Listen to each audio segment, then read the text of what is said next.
now this is the fourth day of working with Gasra here, and today we're going to kind of shift gears a little bit. Past 3 days we went through accepting the human, accepting the saddle, doing the rope work and stuff. Yesterday all of that work went really well. He didn't get bothered with it at all, so we don't really need to go through, and you can see I just was able to go ahead and go right on in throwing the saddle on. Because he's comfortable, he's in a good place, so we can just move right along. We don't have to keep going over all of those pieces. But if your horse isn't ready, you may need to spend more days on doing that, and that's not a big deal. I mean, that's actually what you need to do, is keep doing it as long as you need to until your horse is ready for you to move to the next phase. So today what we're going to work on here on the ground is expanding on the 3 communication games.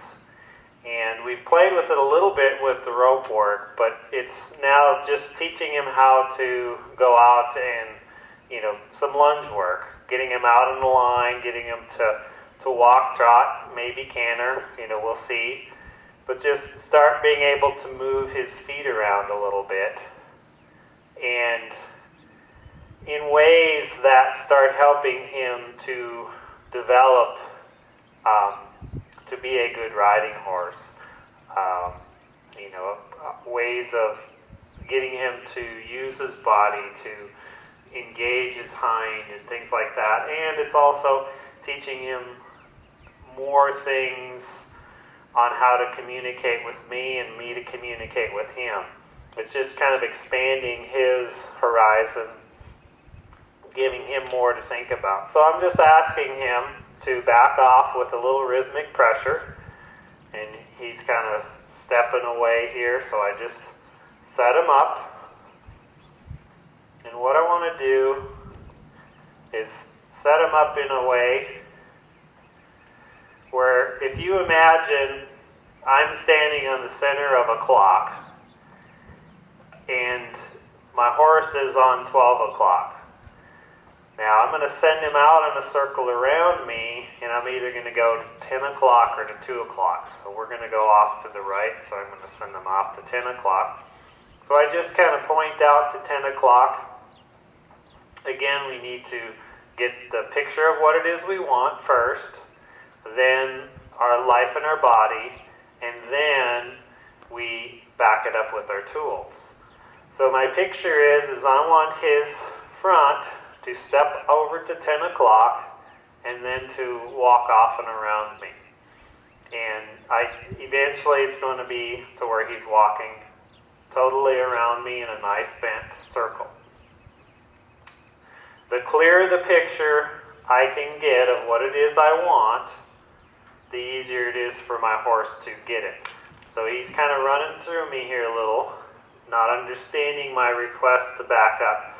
So I bring my life up, then I put a little rhythm saying, hey, I want you to back up. He wants to leave. I don't want him to leave, I just want you to back up. Thank you. So he's out of my space, so that's the new 12 o'clock now. I'm going to ask him out to 10 o'clock, or 2 o'clock I should say.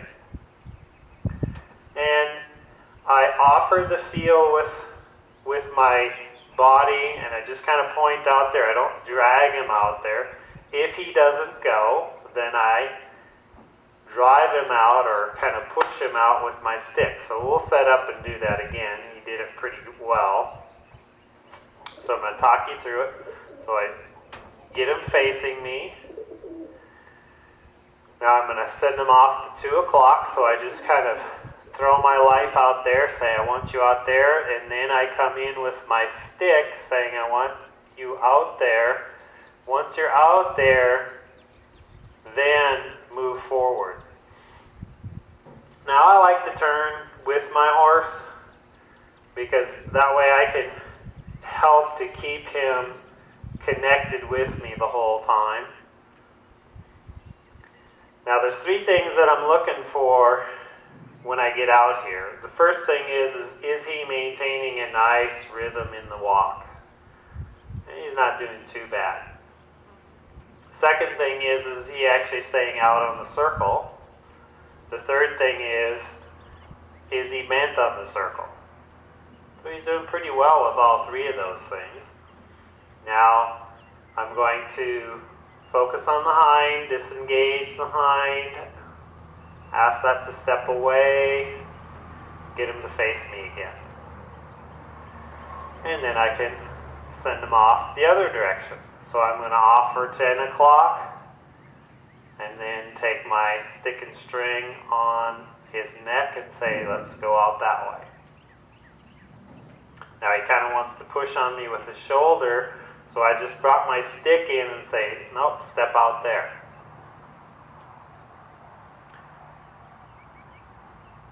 So I'm teaching him how to maintain a nice rhythm here, start creating some bend in his body, and giving him some direction of saying, you need to stay on this circle. So there he's kind of dying. So I throw a little life and energy up at his girth area to say, pick that up, pick that inside hind and stepping up and underneath you a little more. Engage that. So doing pretty well there. So again, I'm going to kind of put a feel on the lead rope, go towards the hind, and ask that hind to step away.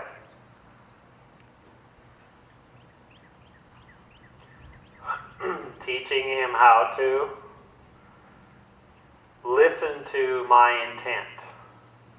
And that was pretty well. And now I'm going to ask him just to back up, just to make sure I've got that. And we'll send him off the other way. So I offer him to go, then I push him out with the stick. I don't pull him out with the lead rope. Okay, we've got a pretty nice walk here.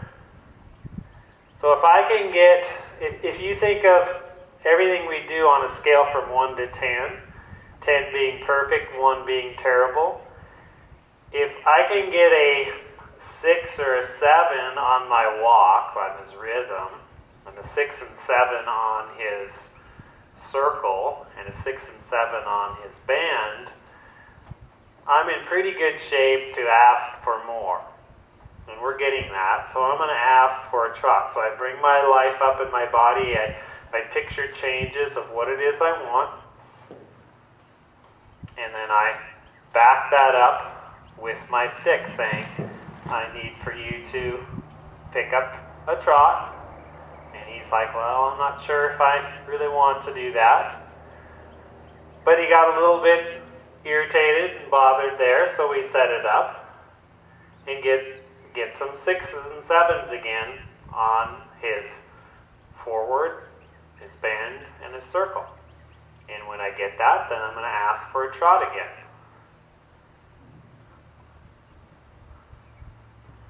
And he's just not quite getting it. So I keep helping him. And he just wants to get annoyed with it. So I just stay there until he goes.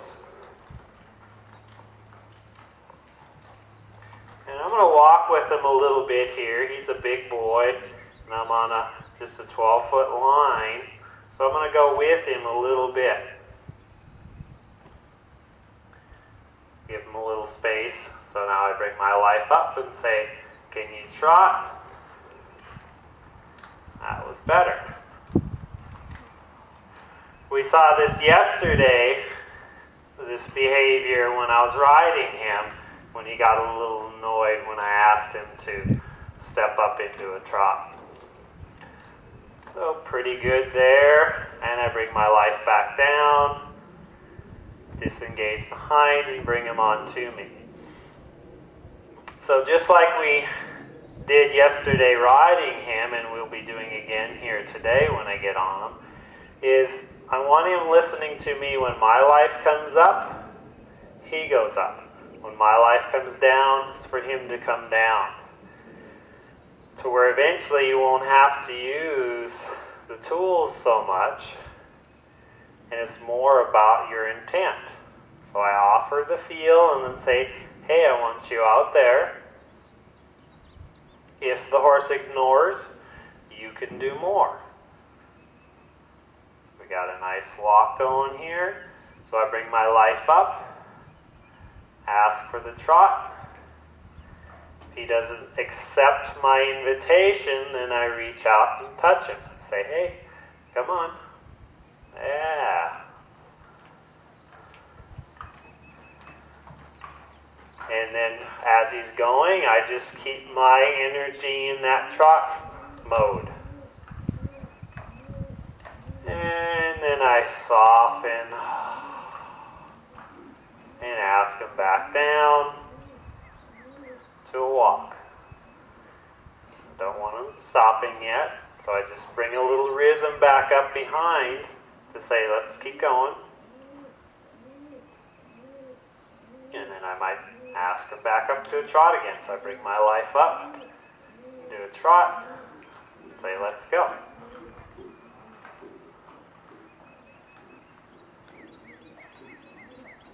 That's pretty nice. And back down to a walk. Soften. And what I'm doing to come down and soften is I just kind of let the air out of my lungs, soften. And if the horse still wouldn't come back with me, is I just squeeze ever so slightly on the lead rope when the inside hind lands, and that kind of helps to slow him down a little bit. And he came to a halt there. That was real nice, halting out on the circle. Then I can disengage him and ask him to me. Now, disengaging is something I do in the beginning just so I know I can do it, because disengaging is more about controlling. And as we start developing our horse, well, disengaging is about controlling, and it does what it says it is. It disengages, it unlocks the hind end. So if we want to engage and round our horse up, and we do that on the circle, and then we, at the end of it, we say, okay, disengage. We disengage in the back, and we hollow them out in a way, if you will. So instead of always disengaging them, you're going to start inviting them in. But in the very beginning, we disengage to make sure we've got that. You want to be able to move all the body parts. But as we go, and I'll actually just show you that here. So I send them back out.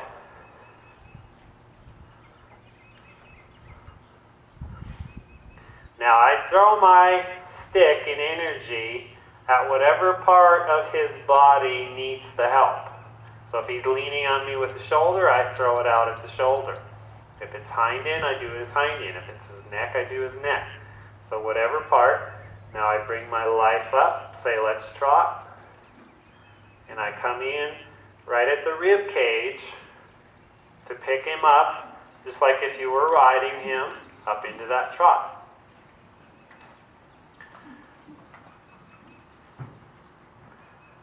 Gets a little annoyed in this side. Just keep helping him. And now I'm going to invite him in by going a bit in the direction of the way he's going, and then I start backing away and saying, can you come to me? If you don't get that right away, it's not a big deal. And, in another video, I'll go into that more. So right now it's more just about getting him going, getting him to disengage that hind, and then can you move the front end off back in the other direction. So that gives you an idea of, where you can start going, how to start developing the circle and developing your horse. So we thank you for your time. We'll see you next time.